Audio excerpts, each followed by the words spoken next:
السلام علیکم ورحمۃ اللہ وبرکاتہ۔ پیارے بچوں، ہم آج لیسن نمبر 11 پڑھیں گے، ماں۔ اس لیسن میں جو الفاظ مصنف نے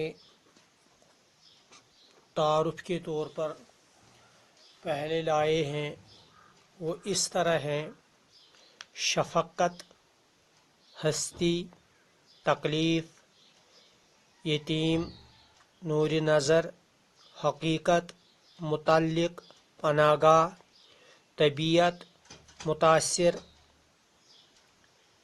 اور شفیق۔ ان الفاظ کو مصنف نے اس لحاظ سے لیا ہے، یہ ماں اور بچے کے متعلق تعلق رکھتے ہیں، یعنی ان دونوں کے ساتھ واسطہ ہے۔ شفقت، ہمدردی، پیار، محبت جو والدین کو بچوں کے ساتھ ہوتا ہے۔ ہستی، ذات، تکلیف، دکھ، یتیم جس کے ماں باپ نہ ہو، یتیم جس کے ماں باپ نہ ہوں۔ یہاں پہ پیارے بچوں ایک سوال ہے، یتیم اس بچے کو کہا جاتا ہے جس کے باپ نے انتقال کیا ہو، اور یہ جس کی ماں نے انتقال کیا ہو اس کو اردو میں یسیر بولتے ہیں، یسیر کہتے ہیں۔ جس کی ماں نہ ہو، باپ زندہ ہو، تو یتیم کے اصول اسی پہ لاحق ہوتے ہیں جس کا باپ نہیں ہوتا۔ نور نظر یعنی آنکھوں کا نور، آنکھوں کا تارا، آنکھوں کی ٹھنڈک۔ حقیقت، سچائی، متعلق، بارے میں۔ پناہ گاہ، پناہ لینے کی جگہ۔ طبیعت، مزاج۔ متاثر، اثر لینا یا اثر کرنا۔ شفیق، ہمدرد۔ اب الفاظ کو ترتیب دے کر جملہ لکھیے۔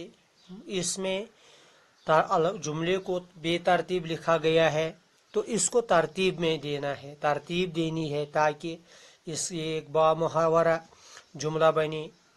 قدموں، ماں، جنت، نیچے، کے، ہے، کے۔ اس کو صحیح ترتیب سے اس طرح لکھا جائے گا: ماں کے قدموں کے نیچے، ماں کے قدموں کے نیچے جنت ہے۔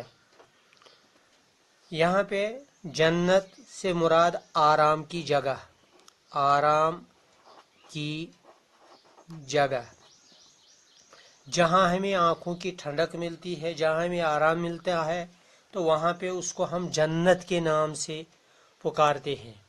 تو یہاں پہ پیارے بچوں ہم نے یہ حدیث کا جز ہے، یعنی حدیث کا ٹکڑا ہے، حدیث ہے، پیارے نبی صلی اللہ علیہ وسلم کا فرمان ہے کہ ماں کے قدموں کے نیچے جنت ہے۔ آج کا جو ہمارا سبق ہے یہ ماں کے بارے میں ہے۔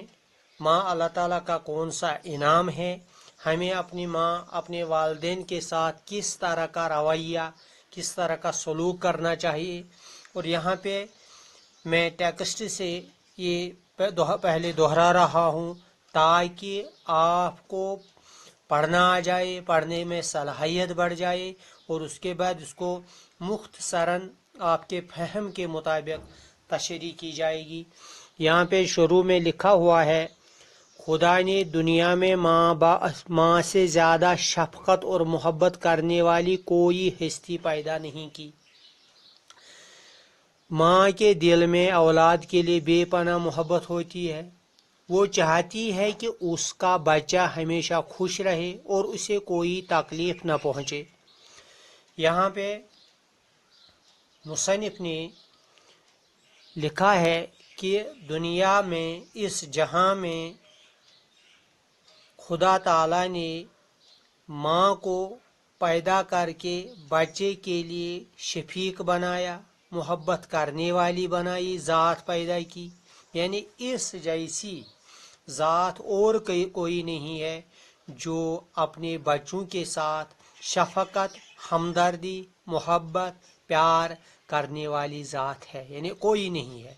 ماں کے دل میں اولاد کے لیے ہر وقت محبت رہتی ہے، ہر وقت ماں کا دل تڑپتا رہتا ہے اولاد کے لیے۔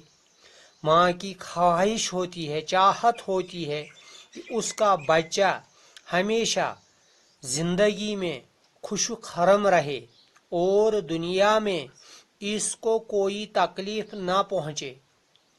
یہ ماں دل ہی دل میں سوچتی رہتی ہے، دعا کرتی رہتی ہے، اور بچے کے لیے اس کا ارادہ یہی ہوتا ہے کہ وہ اپنی اولاد کی راحت کے لیے راتیں جاگ کر کاٹتی ہے۔ یعنی جب بچہ پیدا ہوتا ہے تو ماں بچے کو پرورش کرتے ہوئے، پالتے ہوئے، پوستے ہوئے ہر ایک تکلیف برداشت کرتی ہے، برداشت کرتی رہتی ہے، تاکہ بچے کو، اولاد کو کوئی تکلیف، کوئی گزند نہ پہنچے، جس سے بچہ پریشان ہو جائے، رونا شروع کرے۔ ماں نہیں چاہتی ہے، یعنی اس کی تکلیف اور بیماری میں کئی دن آرام نہیں کرتی۔ یعنی جب بچہ بیمار ہوتا ہے، بچے کو کوئی تکلیف ہوتی ہے، تو ماں کو بالکل آرام نہیں آتا، ماں بے قرار رہتی ہے، اور ماں کی گود اولاد کے لیے بے پناہ گاہ ہے، یعنی پناہ لینے کی جگہ جہاں پہ انسان اپنے آپ کو بچاؤ کرتا ہے۔ تو اسی طرح ماں بچے کو گود میں لے کر ہر بلا سے، ہر مصیبت سے، ہر تکلیف سے، ہر گزند سے بچانے کی بے انتہا کوشش کرتی ہے۔ عقل مندوں نے کہا، جو عقل مند لوگ ہیں، دانا لوگ ہیں، بینا لوگ ہیں، انہوں نے ماں کے بارے میں کہا کہ بچہ باپ کے مرنے سے آدھا یتیم ہو جاتا ہے، لیکن ماں کے مرنے سے پورا یتیم ہو جاتا ہے۔ یعنی عقل مندوں کا کہنا ہے کہ جب بچے کا باپ اس دنیا سے چلا جاتا ہے، انتقال کرتا ہے، تو بچہ آدھا یتیم سمجھا جاتا ہے، لیکن جب ماں مر جاتی ہے، اس دنیا سے رخصت کرتی ہے، تو بچہ پورا یتیم ہو جاتا ہے۔ اس سے پہلے ہی میں نے آپ کو یہ بتایا کہ جس بچے کا باپ انتقال کر جائے اسے یتیم کہا جاتا ہے، اور جس بچے کا باپ زندہ ہو اور ماں انتقال کر جائے اسے یتیم نہیں، یسیر کہا جاتا ہے۔ اور یہاں بچے کے بڑے ہونے پر بھی ماں چاہتی ہے کہ اس کا نور نظر ہمیشہ خوش رہے، یعنی ماں کی چاہت بچپن سے، گود سے لے کر لحد تک کہ میرا بچہ، میرا نور نظر، آنکھوں کی ٹھنڈک، نور نظر یعنی آنکھوں کا تارا، آنکھوں کا نور، آنکھوں کی ٹھنڈک، یہ آنکھوں کی ٹھنڈک یہ ہمیشہ خوش رہے۔ اور ماں اپنی اولاد کے لیے ہر قسم کی قربانی دینے کے لیے تیار رہتی ہے، یعنی ماں اپنے بچوں کے لیے، اپنے اولاد کے لیے ہر قسم کی قربانی دیتی ہے، اور بچے کا بچاؤ کرتی ہے، بچے کو آگے لے جاتی ہے، بچے کے لیے ہر ایک اچھی چیز چاہتی ہے، اور خود تکلیفیں برداشت کرتی رہتی ہے۔ جب ماں اپنی اولاد کو اس قدر تکلیفیں اٹھا کر پرورش کرتی ہے، یعنی ماں جب اتنے تکالیف اٹھا کے، تکلیف کی جمع ہے تکالیف اور تکلیفیں، تکلیف کی جمع ہے تکالیف اور یہ بھی ہے تکلیفیں۔ میں نے آپ کو اس سے پہلے بھی یہ بتایا کہ جب کسی الفاظ کا جمع لکھنا ہوتا ہے تو اس میں جمع دو طرح سے لکھا جاتا ہے، ایک کو ہم جمع مکسر کہتے ہیں اور دوسرے کو جمع سالم۔ تو یہ بعد میں بحث کریں گے یہ کیا مسئلہ ہے، کیوں کہا جاتا ہے۔ تو یہاں پہ یعنی ماں خصوصاً تکلیفیں اٹھا کر بچے کو پرورش کرتی ہے، پالتی ہے، پوستی ہے، تو اولاد کا بھی فرض ہے، یعنی اب اولاد کا بھی فرض بن جاتا ہے کہ وہ اپنی ماں کی خدمت کرے، یعنی اپنے والدین کو خصوصاً ماں کو کوئی تکلیف نہ پہنچائے، بلکہ ان کی ہر وقت خدمت کرنے کی کوشش کرے۔ حقیقت یہ ہے کہ بڑی سی بڑی خدمت کرنے کے باوجود کوئی انسان اپنی ماں کے ایک رات کے جاگنے کا حق بھی ادا نہیں کر سکتا۔ سچی بات یہ ہے کہ بے شک بلا شبہ انسان کتنی بھی اپنے والدین کی خصوصاً ماں کی خدمت کرے، اور ماں کے رات کا جاگنا، جو بچپن میں ماں خود پیشاب پہ سوتی ہے، بچے کو سوکھے پہ سلاتی ہے، تو ایک رات کا حق بھی ادا نہیں کر پائیں گے، کیونکہ یہ بہت بڑی قربانیاں دے کر بچے کے ساتھ محبت کرتی ہے، پیار کرتی ہے، اس کو پالتی ہے۔ جس قدر بھی ہو سکے تو ہمیں اپنے ماں کو یا اپنے والدین کو، اپنی ماں کو خوش رکھنے کی کوشش کرنی چاہیے۔ یعنی ہر بچے کو اپنے والدین، اپنی ماں کو خوش رکھنے کے لیے ہر لمحے، ہر سمے کوشش میں رہنا چاہیے۔ حدیث شریف میں پیارے نبی صلی اللہ علیہ وسلم نے فرمایا ہے کہ جنت ماں کے قدموں کے نیچے ہے، یعنی آپ ماں کی خدمت کر کے، آپ ماں کے حقوق ادا کر کے اس جنت کو حاصل کیجئے جس کے بارے میں پیارے نبی صلی اللہ علیہ وسلم نے فرمایا کہ اس کے قدموں کے نیچے جنت ہے۔ یعنی اگر کوئی آدمی اپنی ماں کو خوش رکھتا ہے تو وہ اپنی زندگی میں ہی جنت خرید لیتا ہے، یعنی جنت کی قیمت ادا کرتا ہے۔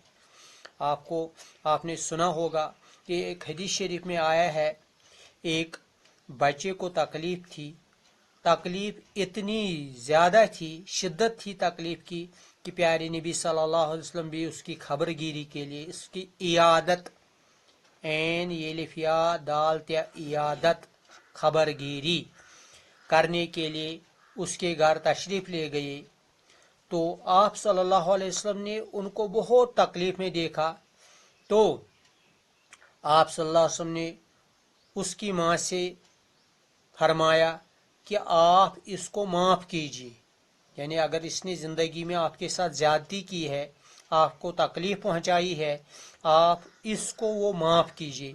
تو ماں نے معاف کرنے سے بالکل انکار کیا۔ پیارے نبی صلی اللہ علیہ وسلم نے اپنے ساتھیوں کو، اپنے صحابہ کو جو آپ صلی اللہ علیہ وسلم کے ساتھ وہاں تھے، فرمایا کہ آپ لکڑی جمع کرو تاکہ ہم اس کو جلا دیں گے۔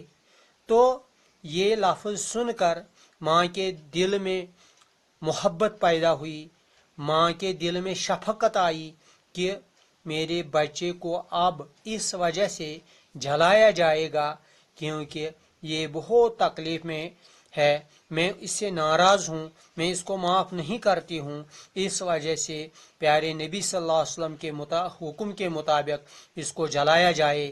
مگر اس کے دل کے اندر، یعنی ماں کے دل کے اندر شفقت پیدا ہوئی، تو آپ نے پیارے نبی صلی اللہ علیہ وسلم سے عرض کی، گزارش کی، یا رسول اللہ صلی اللہ علیہ وسلم میں اسے معاف کرتی ہوں۔ جو ہی اس نے معاف کیا تو اس کی تکلیف، اس کی روح آسانی سے نکلی۔ تو یہ ماں کا حق ہے، یہ ماں کی زبان ہے، ماں کا دل ہے کہ ہمیں چاہیے کہ ہم اپنے والدین خصوصاً ماں کو کبھی ناراض کرنے کی کوشش نہ کریں تاکہ ہماری زندگی آسانی سے گزرے، ہم آسانی سے اپنی زندگی بسر کر سکیں۔ پیارے بچوں، اس میں آپ کوشش کریں گے اس لیسن کو دہرانے کے لیے تو انشاءاللہ آگے اس ٹاپک کا دوسرا حصہ ہم پڑھیں گے۔ والسلام۔